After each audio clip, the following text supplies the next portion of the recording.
दोस्तों, आज की कहानी बहुत ही ज्ञानवर्धक कहानी है। आज की कहानी पुराने समय की बात है और ये कहानी सच्ची भी है और देवी देवताओं या पुराने समय के लोगों पर आधारित है। तो इस कहानी से आज आपको बहुत अच्छी सीख मिलने वाली है।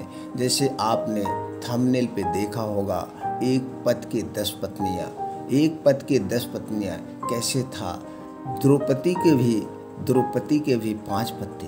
तो पूरी घटना क्या है, पूरी सच्चाई क्या है, इस कहानी में जानते हैं। दोस्तों, आप सबका हमारे इस कहानी के चैनल पर बहुत बहुत स्वागत व अभिनंदन है। दोस्तों, चैनल को सब्सक्राइब करें, बेल आइकॉन का बटन ऑन करें, जिससे हर एक वीडियो की नोटिफिकेशन आप तक पहुंचती रहे।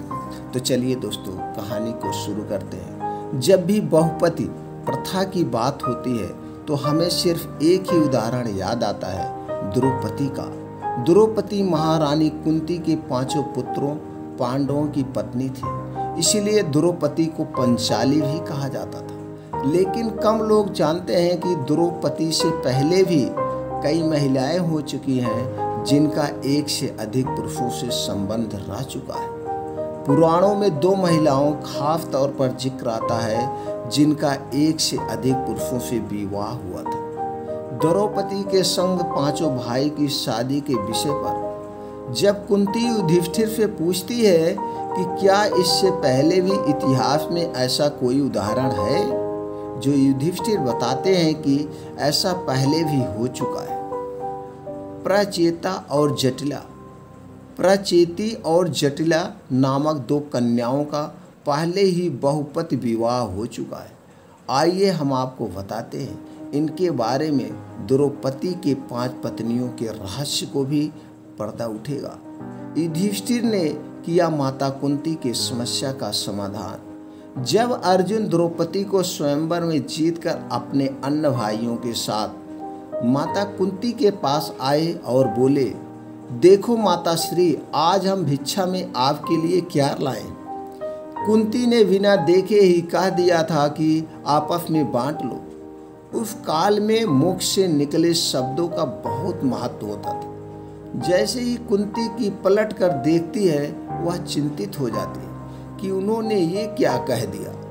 द्रौपदी को भिक्षा कहने पर वह अर्जुन और भीष्म को डांट ही लगा रही होती है कि युधिष्ठिर वहां आ जाते हैं। सारी बात समझाने के बाद युधिष्ठिर कुंती से के सवाल का जवाब देते हुए कहते हैं कि प्राचीन काल में भी ऐसा हो चुका है कि एक स्त्री के कई पति हुए हैं और यह धर्म संगत है।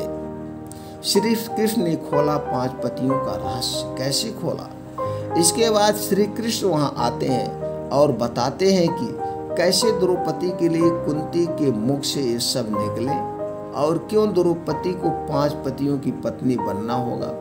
श्री कृष्ण ने द्रौपदी को याद दिलाया कि पिछले जन्म में कैसे द्रौपदी ने भगवान शिव की तपस्या कर ऐसे वर की कामना की थी जो धर्मराज की तरह न्यायप्रिय, ज्ञानी, सौंदर्य में सबसे उत्तम, सर्वश्रेष्ठ गदाधारी और महाधनुर्धर हो, जो सर्वगुण संपन्न हो।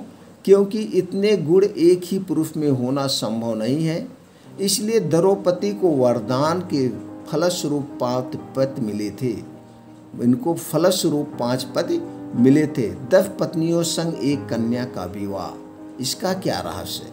सृष्टि की रचना के बाद इसके संचालन के लिए ब्रह्मा जी ने अपने 10 मानस पुत्रों को उत्पन्न किया, जिन्हें प्रचेता कहा गया। इन्हें सृष्टि के संचालन की जिम्मेदारी सौंपी। चंद्रमा ने इन सभी प्रचेताओं का विवाह एक वृक्ष कन्या और दक्ष की बहन मरीषा से कराया। प्रचेताओं से विवाह होने के कारण इन्हें प्रचेती और प्राचीती नाम से जाना जाने लगा। फिर प्रचेताओं और चंद्रमा के आधे आधे तेज से मरीषा ने दक्ष प्रजापति को जन्म दिया।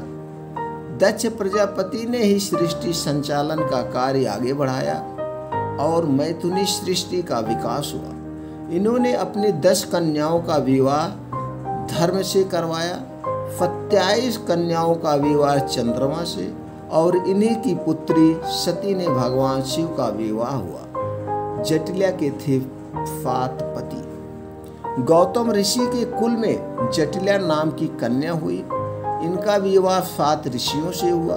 संस्कृत साहित्य में गौतम का नाम अनेक विद्याओं से संबंधित है। वास्तव में गौतम ऋषि के गोत्र में उत्पन्न किसी भी व्यक्ति को गौतम कहा जा सकता था। अतः यह व्यक्ति का नाम ना होकर गोत्र का नाम है। वेदों में गौतम मंत्र दृष्टा ऋषि माने गए। साथ ही नाम सूत्रों के रचयिता भी गौतम माने जाते हैं। इन्हीं के वंशज श्वेतकेतु जिन्होंने विवाह व्यवस्था का आरंभ किया। इससे पूर्व कोई भी पुरुष और स्त्री किसी भी स्त्री अथवा पुरुष से संबंध बना सकता था। श्वेतकेतु एक बार अपनी माता और पिता के साथ बैठे थे। उसी समय एक ऋषि आए, उनकी माता का हाथ पकड़ लिया और उन्हें अपने साथ चलने के लिए बोला।